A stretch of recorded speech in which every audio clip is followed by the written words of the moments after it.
अस्सलाम वालेकुम, welcome back to my new video. आज की वीडियो में बहुत सारा एडवेंचर होने जा रहा है, क्योंकि हम इसी वीडियो में एक तो ये रास्ते के जो एडवेंचर हैं ये आपको दिखाएंगे, साथ में दिखाएंगे खुटम लेक, उसके बाद हम आपको दिखाएंगे गलती लेक, उसके बाद हम आपको दिखाएंगे यासीन वैली। यासीन वैली का ट्रेडिशनल और बहुत खूबसूरत जो ब्रिज है वो दिखाएंगे।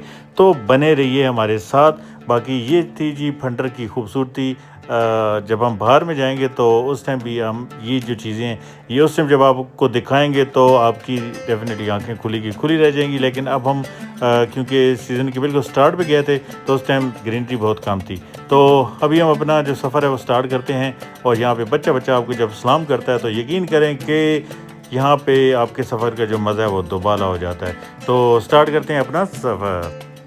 फंडर की इस जादुई वादी, इसके पुरसकून नीली झील और मेहरबान लोगों को अलविदा कहकर अब हमारा ये सफ़र एक नए और अनछुए एडवेंचर की तरफ बढ़ रहा है। बाइक स्टार्ट हो चुकी है और सामने हैं खिजर के वो कच्चे और पुचपेट रास्ते जो हर मोड़ पर एक नया सरप्राइज छुपाए बैठे हैं। फंडर से निकलती रास्ते कच्चे, पथरीले और चैलेंजिंग होने लगते हैं, लेकिन ये तो एक बाइकर का असल सुकून है। हवा में एक अजीब सी खुनकी और दाएं बाएं खड़े ये देव कामत पहाड़, इनको गौर से देखें। ये सिर्फ मिट्टी और पत्थर के ढेर नहीं बल्कि सदियों पुरानी तारीख के खामोश गवाह हैं। इन पहाड़ों की बनावट और इन पर जमी बर्फ और इनके सीने को चीर कर निकलते हुए छोटे छोटे चश्मे ये बताते हैं कि यहाँ की ज़िंदगी जितनी सख्त है इतनी ही खूबसूरत भी है। रास्ते में छोटे छोटे पुरसकून गांव आते हैं जहां वक्त जैसे थम सा जाता है। लकड़ी और पत्थरों से बने ये रवायती घर और इनके इर्द गिर्द लहलहाते खेत देखकर दिल चाहता है कि बंदा यहीं का हो रहे। इन दूर दराज इलाकों में बसने वाले लोगों के दिल इन पहाड़ों से भी बड़े हैं, जिनकी मुस्कुराहट थकन को पल भर में दूर कर देती है। और उसकी जिंदा मिसाल हमारे दिलबर भाई हैं, जिनको आप कैमरा में तो नहीं देख सके क्योंकि उनके सरार पर ही हम उनको कैमरा के सामने नहीं लाते। लेकिन अगर आप लोग ज़्यादा कमेंट करेंगे कि दिलबर भाई को कैमरा के सामने लाएं तो यकीन करें हम वो कमेंट उनको दिखाएंगे और उनको कहेंगे कि देखें लोग आपसे कितना प्यार करते हैं, कितनी मोहब्बत करते हैं। तो फिर हो सकता है कि वो कैमरा के सामने आपकी मोहब्बत में तो आ जाएं, लेकिन हमें वो डांट देते हैं और हमारे लिए उनकी कोई भी बात एक हुक्म का दर्जा रखती है। बाकी यहाँ पे आप देख सकते हैं कि ज़िंदगी जितनी खूबसूरत है उतनी मुश्किल भी है। जैसे जैसे हम खुटम की तरफ बढ़ रहे हैं एडवेंचर बढ़ता जा रहा है। रास्ते की ये धूल, बाइक के ये झटके खाना और सामने खड़ी ये अजीम शान चोटियाँ, यही वो लम्हात हैं जिनके लिए एक सच्चा मुसाफिर घर से निकलता है। पहाड़ों का ये जाहो जलाल इंसान को अपनी औकात याद दिला देता है और कुदरत के और करीब कर देता है। और अब इन कठिन रास्तों का इनाम सामने आने वाला है। पहाड़ों के बीच छुपी एक और खूबसूरत दुनिया हमारे मुंतज़िर है। तो यहाँ पे एक और चीज़ भी मैं आपको बताता जाऊँ कि यहाँ पे कई ऐसी झीलें हैं जो आपको देखने में बहुत खूबसूरत लगेंगी, लेकिन उनके नीचे कितने ही लोगों के ख्वाब दफन हैं। तो खुटम लेक भी उनमें से एक है। ऐसा मैंने क्यों कहा, उसकी वजह सिर्फ एक है कि जैसे अताबाद लेक थी, लोगों के लिए एक पिकनिक पॉइंट है, लेकिन कई लोगों के घर उसके अंदर दफन हो गए, कई लोगों के ख्वाब उसके अंदर दफन हो गए। और इस तरह की कई झीलें आपको गिलगित बल्तिस्तान में, कश्मीर में, इस चित्राल के एरिया में कई ऐसी आपको झीलें मिलेंगी जिनको देखकर आपको खुशी महसूस होती है, लेकिन लोकल उसको देख के खौफ खाते हैं क्योंकि उन्होंने अपना बहुत कुछ खोया होता है उस झील में, उस पानी में। तो आप उसको खौफ कह लें या कुछ भी कह लें, लेकिन लोकल के लिए शायद वो इतनी अट्रैक्टिव ना हो जितनी कि बाहर से आने वाले लोगों के लिए इस तरह की जो हादसाती झीलें होती हैं बहुत ज़्यादा अट्रैक्टिव होती हैं। क्योंकि यहाँ पे जब भी कोई भी हादसा होता है या आसमानी आफात आती हैं तो वो नॉर्मल नहीं होती, बहुत बड़े लेवल की होती हैं। अब जैसे सामने आप देख रहे हैं कि बड़े बड़े पत्थर, ये यकीनन कोई सैलाबी रेला आया होगा तो वो ये इतने बड़े पत्थर लेके आया। तो बस आई थिंक इसको देख के आप समझ जाएं कि यहाँ की ज़िंदगी कितनी मुश्किल है।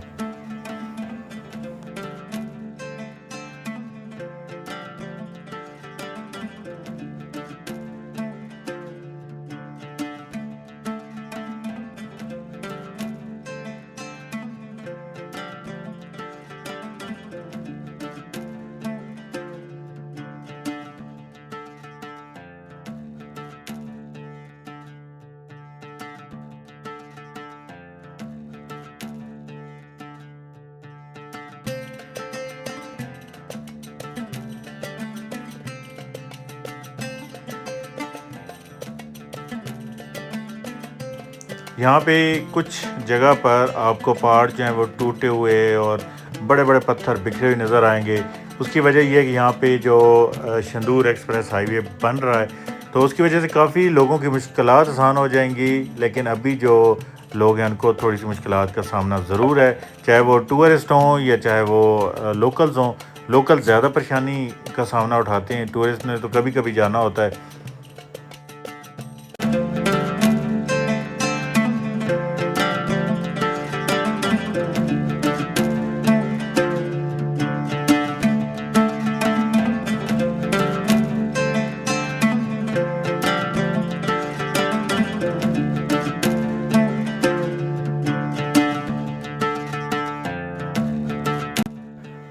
तो मैंने जैसे कहा था कि हर खूबसूरती की कीमत होती है, और खोटम झील के इस गहरे नीले या सब्ज पानी की कीमत यहाँ के मकामी लोगों ने चुकाई है। बज़ाहिर पुरसकून नज़र आने वाली इस झील के 70 से 80 फुट गहरे पानी के नीचे सिर्फ पत्थर और मिट्टी नहीं, बल्कि इंसानों के ख्वाब और उनकी ज़िंदगी भर की कमाई दफन है। और उन्हीं ख्वाबों में उनके जो खेत, और खेत से मुराद ज़रूरी नहीं होता कि आपके मुरब्बे या उनको या आप खेत कहें। खेत से मुराद एक मरला, आधा मरला, 2 मरले, 3 मरले का भी जो यहाँ पे खेत होता है उसको खेत ही कहा जाता है, और वो इन लोगों की लिए बहुत बड़ी एक विरासत होती है। तो कई लोगों के जो खेत हैं वो इसके अंदर आ गए, बड़े थे ये छोटे थे। बाकी ब्रिज आप सामने देख रहे हैं कि पानी में डूबा हुआ है। 60 से 70 फुट इस टाइम भी जो पानी है यहाँ पे मौजूद है। तो ये है जी खुटम लेक। खुटम गांव था ये एक्चुअली, तो खुटम गांव के नाम पर ही इसको खुटम लेक कहा जाता है। तो यहाँ पे एक और चीज़ बताऊँ कि अगर आप आते हैं सर्दियों में, तो सर्दियों में ये वाली जो लेक है ये मुकम्मल फ्रीज़ हो जाती है।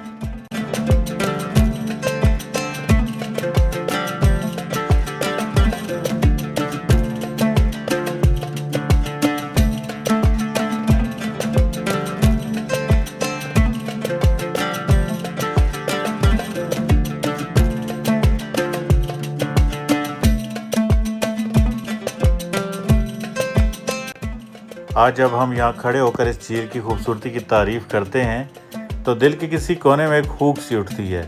इस खामोश पानी के नीचे किसी का वो सहन होगा जहाँ बच्चे खेलते थे, किसी का वो चूल्हा जहाँ शाम को आग जलती थी। वो सब यादें आज इस 80 फुट गहरे पानी में हमेशा के लिए कैद हो चुकी हैं। कुदरत का ये जलाल देखकर इंसान दंग रह जाता है, जहाँ एक लम्हे में बस्तियाँ झील बन जाती हैं। यहाँ की खूबसूरती अब एक उदास दास्तान बन चुकी है, लेकिन ज़िंदगी का नाम आगे बढ़ने का है। यहाँ के लोगों ने भी इस सदमे को सहकर नए सिरे से जीना सीख लिया है। खुटम झील के इस खामोश अलमिये को दिल में समेटे अब हम बढ़ते हैं अपने अगले पड़ाव यानी खलती झील की तरफ। बाकी यहाँ पे आप नीचे देख सकते हैं कि अभी जो लोकल मकामी जो लोग हैं उन्होंने अपनी मदद आपके तहत, नीचे टायर हैं, ऊपर फट्टे लगा के, और कश्ती आप कह लें या जो भी इसको कह लें, वो इन्होंने बनाई। और इस तरह इनकी जो भी आमदोरफ्त है इसके थ्रू होती है। और वो सामने आप देख रहे हैं कि जहाँ पे मैं आगे चल के आपको दिखाता भी हूँ कि जहाँ पे लैंडस्लाइड हुई, लैंडस्लाइड ने इस पूरे इस एरिया का जो इस दरिया था, दरिया गिलगित है, इसका रास्ता रोक लिया। जब रास्ता रोका तो पानी खड़ा हो गया, और उसके बाद अभी भी बहुत ज़्यादा पानी यहाँ पे मौजूद है। और इस तरह के जो माउंटेन हैं, जब हम यहाँ पे खड़े होते हैं, ऊपर देखते हैं, तो यकीन करें कि एक दफ़ा दिल कांप सा जाता है कि किस बला के नीचे हम खड़े हुए हैं। लेकिन ये भी हमारा यकीन होता है अल्लाह पर कि हमें पता है कि इंशाअल्लाह अल्लाह करम करेगा। तो ये सामने आप जो जगह देख रहे हैं, यहाँ से फ्लड आया और उसने यहाँ जो दरिया गिलगित है इसका रास्ता रोक लिया।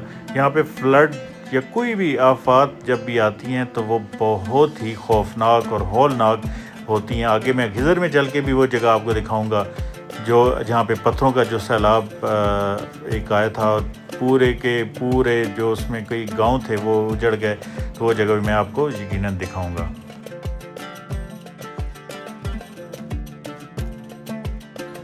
ये देखिए, अभी यहाँ से रास्ता तो बनाया गया है, लेकिन बस इतना ही है कि जो दरिया है वो चलता रहे।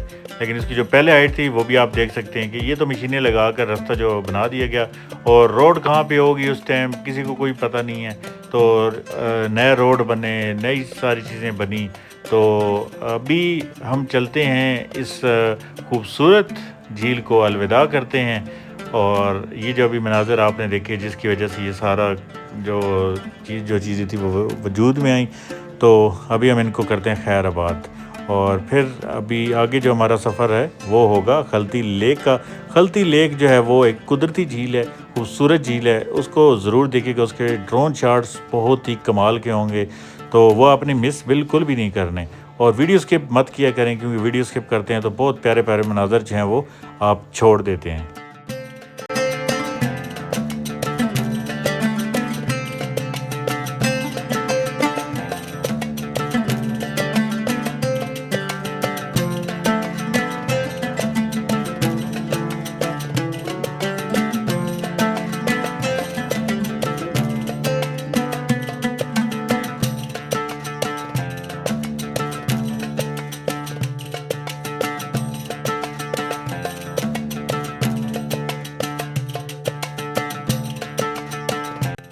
जैसा सामने आपको ब्रिज नज़र आ रहा है, ऐसे ही ब्रिज होता होगा खुटम लेक का भी, लेकिन अब वो खुटम लेक का ब्रिज पानी में चला गया। कैसे चला गया? अब इसी ब्रिज को आप सिर्फ एज्यूम कर लें कि वो भी इतना ही बड़ा ब्रिज था, लेकिन अब वो पानी के अंदर है। उसके भी इसी तरह के जो पिलर हैं कभी बिल्कुल सीना तान के खड़े थे, लेकिन अब वो सरनगू हो चुके हैं।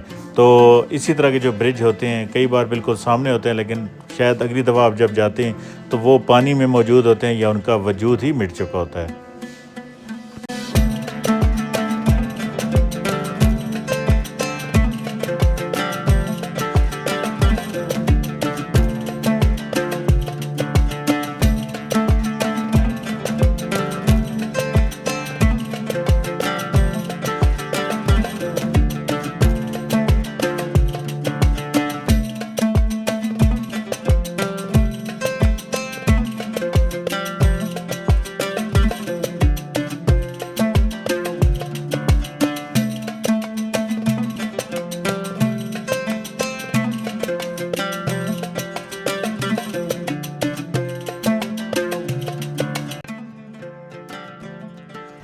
खलती झील की खूबसूरती इसके पुरसुकून और शीशे की तरह साफ पानी में है। इस झील का पानी इतना शफाफ है कि इर्द गिर्द के देव कामत पहाड़ और नीला आसमान इसके अंदर अपना अक्स ऐसे देखते हैं जैसे कोई आईना हो। लेकिन ये झील जितनी पुरसुकून अब नज़र आ रही है, सर्दियों में इसका रूप बिल्कुल बदल जाता है। -डिग्री दर्जा हरारत में ये पूरी झील शीशे की तरह जम जाती है, और यहाँ के मकामी लोग इस जमी हुई झील के ऊपर फुटबॉल और क्रिकेट के मैच खेलते हैं। इस झील की एक और ख़ास बात यह भी है कि ये खिज़र में ट्राउट मछली का सबसे बड़ा गढ़ मानी जाती है। सर्द और ताज़ा बहते पानी की वजह से यहाँ की ट्राउट का जायका पूरे पाकिस्तान में लाजवाब है। यहाँ बाइक रोक कर इस ठंडी हवा के झोंकों को अपने चेहरे पर महसूस करना और पानी की लहरों की आवाज़ सुनना इंसान की सारी थकन को एक पल में मिटा देती है। तो आप भी इंजॉय करें ये शॉट्स, और आप यकीनन इसको एक आईने की तरह ही देख रहे होंगे। तो ये है खिज़र की शान मशहूर ज़माना खलती झील, और यहाँ पे आपको नज़र आता इसका ये गहरा नीला पानी। ऐसे लगता है जैसे किसी मुसव्विर ने पहाड़ों के बीच गहरा नीला रंग बखेर दिया हो। अभी आप इंजॉय करेंगे ड्रोन शॉट, और ड्रोन शॉट ऐसे होंगे कि मैं अपने पूरे वसूख से कह सकता हूँ कि ऐसे ड्रोन शॉट आपने पहले कभी नहीं देखे होंगे। यकीन करें कि हमारे जितना भी टूर हुआ उसमें सबसे खूबसूरत ड्रोन शॉट इसी खलती झील के आए, तो ये आपने मिस नहीं करने। और जब आप वो ड्रोन शॉट देख रहे होंगे तो उस टाइम आपने इतना नहीं खो जाना कि आपको ये याद ना रहे कि आपने वीडियो भी लाइक करनी है और चैनल को सब्सक्राइब भी करना है और दोस्तों के साथ भी शेयर करना है। तो ये चीज़ ध्यान में रखिएगा। उसके साथ साथ आप अभी देखें ड्रोन शॉट।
खलती लेक रह चुकी है पीछे और अभी हम जा रहे हैं यासीन वैली। और जैसे जैसे जो सतह समंदर से बुलंदी है कम हो रही है, यहाँ पे अभी ग्रीनरी आप देख रहे हैं, यहाँ पे बाहर आ चुकी है मुकम्मल और बहुत ही खूबसूरत नज़ारे हैं अभी यहाँ के। बाकी यासीन वैली जब हम जाएंगे तो उसके बाद हम जाएंगे लालक जान साहब के मज़ार पर भी, वो भी हम ज़रूर आपको दिखाएंगे। लेकिन आज हमारा जो सफ़र है वो है ताऊस तक, तो उसके रास्ते में कितनी खूबसूरत चीज़ें आएंगी और इनकी जो तारीख़ है, हिस्ट्री है, वो सारी चीज़ें मैं आपको साथ साथ बताऊंगा। यहाँ की हवा में एक अलग ही मिठास है और हो भी क्यों ना, ये पूरा इलाका फलों की कुदरती जन्नत है। यहाँ पर अभी अगर आप देखें तो मेरे दाएं बाएं हर तरफ आपको फलदार जो दरख्त हैं वो नज़र आएंगे।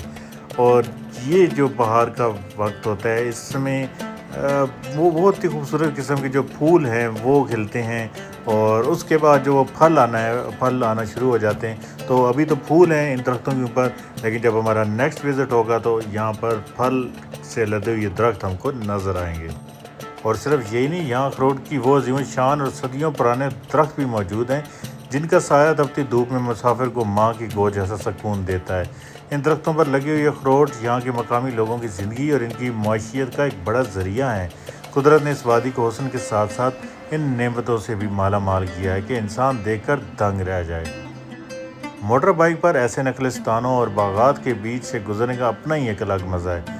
ठंडी हवा, पत्तों की सरसराहट और फलों की ये खुशबू सफ़र की हर तक्कन को जैसे जादू से गायब कर देती है। खूबसूरती का ये सहर अंगेज़ सफ़र अब हमें लेकर जा रहा है हमारी असल मंजिल यानी तारीख़ी यासीन वैली की तरफ। तो चलिए इस हरियाली का लुत्फ़ उठाते हैं और आगे बढ़ते हैं।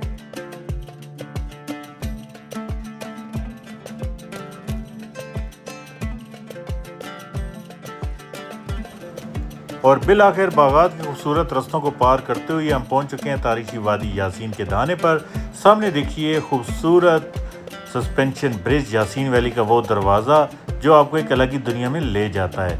दरिया के तेज़ और बफरते हुए पानी के ऊपर झूलता ये पुल जहां देखने में इंतहाई दिल फरेब है, वहां बाइक पर इससे पार करना एक सच्चे एडवेंचर से कम नहीं है। जैसी बाइक इस पुल पर दौड़ती है और नीचे दरिया का शोर कानों में गूंजता है तो दिल की धड़कन एक पल के लिए रुक सी जाती है। लेकिन इस पुल को पार करते ही आप कदम रखते हैं एक ऐसी धरती पर जिसका नाम तारीख के पन्नों पर सुनहरे लफ्ज़ों से लिखा गया है। तो अब हम दाखिल हो चुके हैं जी यासीन वैली के रास्ते पर। यहाँ पर शुरू में आपको एक जगह पे एंट्री करानी पड़ती है, एंट्री करा के फिर आप जाते हैं आगे यासीन वैली। तो पहले ये जो रास्ता था ये पक्का था, यहाँ पे रोड बनी हुई थी, लेकिन अब उस रोड को उखाड़ दिया गया है क्योंकि यहाँ पे नई रोड बनानी है। तो वक्ती तौर पर तो एक ज़हमत है, लेकिन जब नई रोड बन जाएगी तो यकीनन ये लोकल्स के लिए भी और सयाहों के लिए भी एक बहुत मुफीद चीज़ होगी, क्योंकि यहाँ पे बहुत सारे जो लोग हैं वो लालक जान साहब का मज़ार देखने के लिए भी जाते हैं और यासीन वैली की खूबसूरती देखने के लिए भी जाते हैं। तो तमाम लोगों के लिए बहुत मुफीद साबित होगा अगर यहाँ पे अच्छी और डबल रोड बन जाती है। तो बाकी यासीन वैली सिर्फ खूबसूरत पहाड़ों और दरियाओं का नाम नहीं, बल्कि ये गाजियों और शहीदों की धरती है। इस वादी की तारीखी शुजाअत, बहादुरी और गैरत की दास्तानों से भरी पड़ी है। ये वो अजीम धरती है जिसने पाकिस्तान को इसका एक अजीम हीरो दिया, यानी कारगिल जंग के मर्द मुजाहिद हवलदार लालक जान शहीद निशान हैदर। माजी में अपनी जोग्राफियाई अहमियत की वजह से ये वादी बड़े बड़े राजों और जंगजुओं का मरकज़ रही है। यहाँ के लोगों ने कभी किसी बैरूनी ताकत के सामने सर नहीं झुकाया। आज भी यहाँ के बासियों की आंखों में वही चमक, वही गैरत और चेहरे पर वही मेहमान नवाजी आती है जो इस वादी का असल हुस्न है। यहाँ पे एक चीज़ मैं और आपको बताता जाऊँ कि जो यासीन वैली है और जो जिस इलाके से मैं ताल्लुक़ रखता हूँ, तलगंग या चकवाल का जो एरिया है, उसको आपको पता होगा कि मार्शल एरिया कहा जाता है, क्योंकि वहाँ पे तकरीबन हर घर में से कोई ना कोई फ़ौज में, आर्मी में, नेवी में, किसी भी डिफेंस फोर्सेस में होता है। तो यही हालात इस यासीन वैली के भी हैं कि यहाँ से भी 70 to 75% जो आबादी है वो फ़ौज में या तो सर्व कर चुकी है या फिर उनके किसी भी घर में से कोई ना कोई एक बंदा जो है वो फ़ौज में अभी भी जॉब करता है। तो इस हिसाब से जो यासीन वैली है और हमारा जो इलाका है तलगंग चकवाल, तो इन दोनों में एक ये मुमासलत पाई जाती है। तो मैंने कहा ये भी आपको बताता जाऊं कि ये भी एक मार्शल एरिया ही है। यहाँ के जो लोग हैं बहुत ही मेहमान नवाज़ हैं, बहुत ही पुरखुलूस हैं। तो बाकी अभी हम जाएंगे, आज जो हमारा सफ़र होगा वो होगा ताउस तक। और ये जो कंडीशन है रोड की अभी आप देख रहे हैं, इसी वजह से इस रोड को ख़त्म कर दिया गया और नई रोड बनाने का काम शुरू है। तो अभी हम पहुंच चुके हैं जी यासीन वैली, जो कि यहाँ का भी आगे बाज़ार आएगा। हमने आज यासीन वैली से, वैसे तो यासीन वैली बहुत से गांव के ऊपर मुश्तमिल है, लेकिन जैसे अभी हुंज़ा जो है, हुंज़ा भी बहुत बड़ा है, लेकिन उसके जो मेन गांव को अगर आप देखे जाए तो वो करीमाबाद है। तो इसी तरह जो यासीन वैली है ये तो एक बहुत बड़ी वैली है। लेकिन आज जिस गाँव में हम रुकेंगे उसका नाम होगा ताउस, और वहाँ पे भी एक बहुत बड़ा पोलो ग्राउंड भी है। और अब वहाँ पे एक बहुत बड़ी एक दीदारगाह भी बनाई जा रही है, जो कि इस्माइली हमारे जो भाई हैं उनकी जो कम्युनिटी है उनकी दीदारगाह बनेगी, जहाँ पे उनके जो हाज़िर इमाम आएंगे तो उनका वो दीदार करेंगे। तो ये है जी यहाँ का एक खूबसूरत गाँव। और अभी हम यहाँ से निकलेंगे आगे ताउस की तरफ, और ताउस में आज हम रात को रुकेंगे, स्टे करेंगे। और कल हमारा सफ़र होगा आगे लालक जान साहब के मज़ार की तरफ। और इसी के साथ साथ हम बाकी भी जो यहाँ पे जो जो चीज़ें होंगी वो हम आपको ज़रूर बताएंगे। तो जुड़े रहिए हमारे साथ।